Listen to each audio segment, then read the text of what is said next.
Hello दोस्तों। Welcome to our YouTube channel Eduwell journey. पिछले video में मैंने ये बताया था कि बेसिक एग्जेम्पशन लिमिट क्या होता है, बेसिक एग्जेम्पशन लिमिट क्या होता है और किन किन लोगों को इनकम टैक्स रिटर्न फाइल करने की जरूरत है। जहां मैंने बताया था कि अगर आप ओल्ड टैक्स रिजीम के according income tax return file करना चाहते हैं तो आपको देखा जाएगा कि आप कितने साल के हो गए हैं। अगर आपका एज 60 साल से कम है तब आपका बेसिक एग्जाम्पशन लिमिट 2,50,000 है। और अगर आपका एज 60 ईयर्स हो गया है बट आप 80 साल से कम के हैं तब आपका बेसिक एग्जाम्पशन लिमिट 3 लाख का होता है। और अगर आपका एज 80 साल हो चुका है तब आपका बेसिक एग्जाम्पशन लिमिट 5 लाख का होता है। पिछले वीडियो में हम लोगों ने यह भी देखा था कि अगर आप न्यू टैक्स रिजीम के according income tax return file करना चाहते हैं तो आपके लिए एज का कोई क्राइटेरिया नहीं है। सभी लोगों के लिए देखना होगा कि आपका इनकम कितना है। अगर 4 लाख का आपका इनकम हो गया है तब आपको इनकम टैक्स रिटर्न फाइल करना मैंडेटरी है, जरूरी है। इसे हम लोग बेसिक एग्जाम्पशन लिमिट बोलते हैं। यानी इससे कम आपका इनकम है तो आपको रिटर्न फाइल करने की जरूरत नहीं है, लेकिन इससे ज्यादा इनकम है तब आपको रिटर्न फाइल करने की जरूरत है। ये सारा क्राइटेरिया जो देखना है आपको फाइनेंशियल ईयर 25-26 का देखना है। यानी कि फाइनेंशियल ईयर 25 और 26 का देखना है आपको। 2025 से 2026 का जो फाइनेंशियल ईयर है, 1 अप्रैल 2025 से 31 मार्च 2026 तक का जो हमारा एक साल का पीरियड है, फाइनेंशियल ईयर है। इस ईयर में आपने कितना कमाया है उसके ऊपर ये सारा कंडीशन चेक करना है। तो अब आप लोग समझ गए होंगे कि फाइनेंशियल ईयर 25-26 से रिलेटेड आपका जो इनकम है उसी इनकम को टोटल करना है। और टोटल करने के बाद आपको ये सारा कंडीशन चेक करना है कि आपका इनकम 2.5 लाख हो गया है, 3 लाख हो गया है, 5 लाख हो गया है या नहीं हुआ है, या फिर इसमें 4 लाख हो गया है या नहीं हो गया है। अब हम लोग इस वीडियो में आगे बढ़ते हैं। हम लोग ये देखते हैं कि अगर आपका इनकम, अगर 25-26 में आपका इनकम इससे कम है, इससे कम है, इससे कम है या इससे कम है, यानी कि जो बेसिक एग्जाम्पशन लिमिट है उसको आपका इनकम क्रॉस नहीं कर रहा है, उससे कम है, उसके बावजूद भी आपको इनकम टैक्स रिटर्न फाइल करने की बहुत ही जरूरत है। तो चलिए हम लोग देखते हैं कि वो कौन कौन से कंडीशन है जिसके अनुसार आपको इनकम टैक्स रिटर्न फाइल करना जरूरी है, मैंडेटरी है। वहां पर आपका बेसिक एग्जाम्पशन लिमिट का क्राइटेरिया नहीं देखना होता है। कुछ ऐसे कंडीशन है जहां पे आपको बेसिक एग्जाम्पशन लिमिट का जो क्राइटेरिया है वो नहीं देखना है, आपको इनकम टैक्स रिटर्न फाइल करना ही करना है। तो चलिए देखते हैं वो कौन कौन से क्राइटेरिया है, कौन कौन से कंडीशन है। तो बढ़ते हैं हम लोग वीडियो में आगे और देखते हैं कि क्या क्या कंडीशन है, क्या क्या क्राइटेरिया है कि आपको बिना कोई इनकम किए भी रिटर्न फाइल करने की जरूरत है। चाहे आपका इनकम जीरो हो या आपका कोई बिजनेस से लॉस हो, आपको रिटर्न फाइल करना ही करना है। तो चलिए उस सारा कंडीशन हम लोग डिस्कस करते हैं। इसमें पहला कंडीशन है कि देखिए इलेक्ट्रिसिटी बिल लिखा हुआ है। अगर आप फाइनेंशियल ईयर 25-26, जो भी चीज अभी मैं बताऊंगा वो फाइनेंशियल ईयर 25-26 से रिलेटेड ही बताऊंगा। अगर फाइनेंशियल ईयर 25-26 में आपका इलेक्ट्रिसिटी बिल का पेमेंट 1 लाख से ज्यादा का किया है तब आपको रिटर्न फाइल करने की जरूरत है। चाहे आपका इनकम कुछ भी हो, 100 रुपया हो, 1,000 हो, 2,000 हो, 5,000 हो या 20,000 हो या 1.5 लाख इनकम हो, चाहे कुछ भी इनकम हो या लॉस ही क्यों ना हो, आपको रिटर्न फाइल करना बहुत ही जरूरी है। उसके बाद सेकंड कंडीशन हमारा क्या है कि आप कोई फॉरेन ट्रेवल किए हैं, आप इंडिया छोड़कर बाहर गए हैं, विदेश गए हैं और वहां जाने के बाद आपका जो एक्सपेंस है, जो एक्सपेंडिचर है वो 2 लाख से ज्यादा का हो गया है। अगर आप विदेश यात्रा किए हैं तो और साथ में आपका 2 लाख से ज्यादा का खर्च हो गया है तब आपको इनकम टैक्स रिटर्न फाइल करना बहुत ही जरूरी है। उसके बाद अगर आपका करेंट अकाउंट है, आपके पास अगर कोई करेंट अकाउंट है जिसमें उस जिस खाते में 1 करोड़ से ज्यादा का पैसा जमा हुआ है, अगर आपके पास करेंट अकाउंट है और उसमें 1 करोड़ से ज्यादा पैसा जमा हो चुका है इस फाइनेंशियल ईयर 25-26 में, या तो आपने खुद जमा कराया हो या किसी और ने आपके खाते में जमा करा दिया हो या कोई ट्रांसफर कर दिया हो, जैसे एनईएफटी होता है, आरटीजीएस होता है या यूपीआई के थ्रू होता है, किसी भी तरीके से अगर आपके खाते में 1 करोड़ रुपया आ गया है इस फाइनेंशियल ईयर में तब आपको इनकम टैक्स रिटर्न फाइल करना बहुत ही जरूरी है। इसके बिना आप बच नहीं सकते हैं।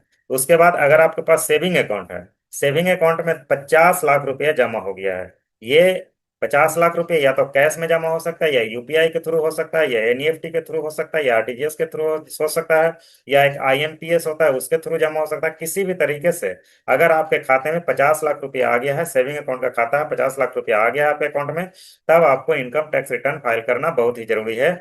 चाहे आप बेसिक एग्जाम्पशन लिमिट वाले क्राइटेरिया को फुलफिल करते हो या नहीं करते हो, उससे कोई मतलब नहीं है। अगर आप कुछ बिजनेस कर रहे हैं जिसमें टर्नओवर, टर्नओवर का मतलब होता है सेल्स, आपने कितने का सेल किया।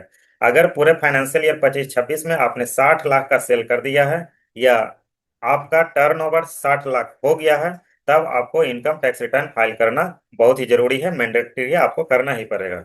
उसके बाद आपका कोई प्रोफेशनल रिसीट्स है। प्रोफेशनल रिसीट्स का मतलब होता है कि आप कोई सामान, कोई वस्तु बेचते नहीं हैं, बल्कि आप सर्विस देते हैं। सर्विस का मतलब कंसल्टेंसी देते हैं, या किसी को कुछ गाइड करते हैं और बदले में आपको कमीशन मिलता है या कोई फीस मिलता है।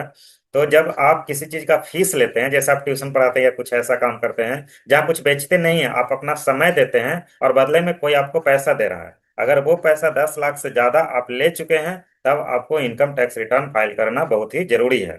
इसके बाद देखते हैं कि अगर कोई कंपनी है जिसमें आप डायरेक्टर हैं, अगर कोई कंपनी का आप डायरेक्टर हैं, तो आपको रिटर्न फाइल करना बहुत ही जरूरी है, रिटर्न फाइल करना ही पड़ेगा।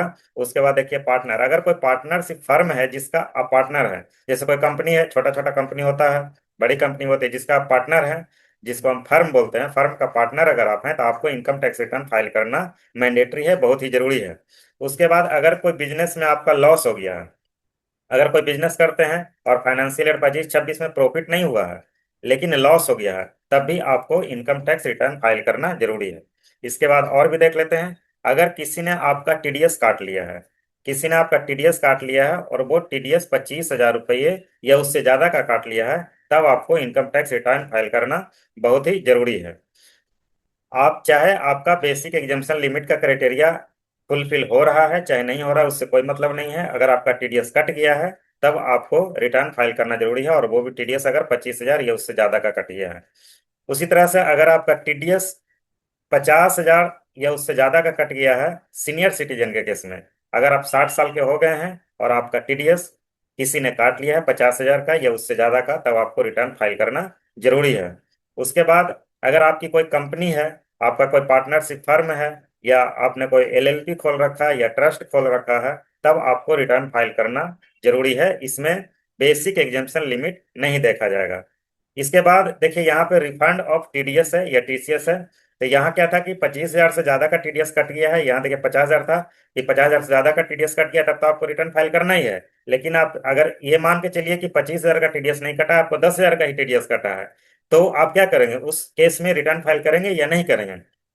लेकिन यहाँ पे देखिए रिफंड ऑफ टीडीएस है, मान लिया कि आपका 10,000 का टीडीएस कट गया या 5,000 का टीडीएस कट गया है, और आपकी टैक्स लायबिलिटी कोई नहीं बनता था और रिफंड लेना चाहता है गवर्नमेंट से, मतलब गवर्नमेंट ऑफ इंडिया से, भारत सरकार से आप रिफंड लेना चाहते हैं टीडीएस का, कि मेरा टीडीएस 5,000 का कट गया या 10,000 का कट गया, लेकिन मेरा कोई टैक्स नहीं बनता था, रिफंड लेना चाहते हैं, तो उस केस में भी आपको रिटर्न फाइल करना जरूरी होता है। जैसे मुझे छोटे छोटे शहर में, गांव में कई लोग मिलते हैं, उनका 5,000, 7,000, 10,000, 20,000 टीडीएस कटा हुआ है और उनको पता भी नहीं है। वो कहते हैं कि मुझे इनकम टैक्स रिटर्न फाइल करने की जरूरत क्या है, मेरा तो कोई इनकम नहीं है। लेकिन ऐसा नहीं है।